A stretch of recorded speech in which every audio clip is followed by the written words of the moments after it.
Assalamu alaikum all of you. Today in this lesson do does did. Do does did কোন পার্সনে use করা হয় এবং কোন সাবজেক্টে ডু ডাজ ডিড ইউজ করা হয় সেগুলো আজকে শিখে নেব এই ভিডিওতে। চলুন শুরু করা যাক। So first person singular use করা হয় ডু। আই সাবজেক্ট যেখানে থাকবে সেখানে ইউজ করা হয় ডু। এবং সেকেন্ড পার্সন সিঙ্গুলার হচ্ছে ইউ সাবজেক্ট যেখানে থাকবে সেখানে ইউজ করা হয় ডু। এবং প্লুরাল নম্বরে দে বা প্লুরাল নম্বর পৃথিবীতে যা আছে প্লুরাল নম্বর, সেই প্লুরাল নম্বরে ইউজ করা হয় ডু। এবং থার্ড পার্সন সিঙ্গুলার ইউজ করা হয় ডাজ।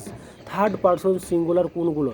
থার্ড পার্সন সিঙ্গুলারগুলো হচ্ছে হি, সি, ইট বা কারোর নাম, একটা ছেলে একটা মেয়ে বা এটা, পৃথিবীতে যত কিছু একটা আছে, আমি, I subject, you subject, they subject বাদ দিয়ে সব কিছু পৃথিবীতে যেগুলো এক আছে, একটা ক্ষেত বোঝায়, সেগুলো হচ্ছে থার্ড পার্সন সিঙ্গুলার। এই থার্ড পার্সন সিঙ্গুলারে ইউজ করা হয় ডাজ। তো আজকে বুঝে গেলেন মানে ডু ডাজ। এবং ডিডটা কোন সাবজেক্টে ইউজ করা হয়, কোন পার্সনে ইউজ করা হয়? ডিডটা ইউজ করা হয় প্রত্যেকটা সাবজেক্টে, প্রত্যেকটা মানে পার্সনে।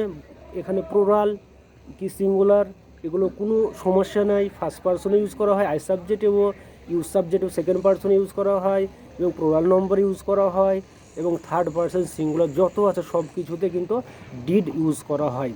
সো ডু ডাজ ডিড কোন সাবজেক্টে কোন পার্সনে ইউজ করতে হয়, আজকে এই ভিডিওটায় আপনারা সমস্ত শিখে গেলেন। সো ভিডিওটা যদি একটু হেল্পফুল মনে হয় আপনাদের জন্য, প্লিজ একটা লাইক করেন অ্যান্ড শেয়ার করেন, অ্যান্ড বেশি করে শেয়ার করেন, যাতে অন্যরা মানে ভিডিওটা দেখে একটু একটু যেন মানে তারা শিখতে পারে কিছু। সো প্লিজ লাইক করেন অ্যান্ড শেয়ার করেন, অ্যান্ড ডোন্ট সাবস্ক্রাইব দিস চ্যানেলটা সাবস্ক্রাইব করতে ভুলবেন না। And take care of yourself and keep practising. By.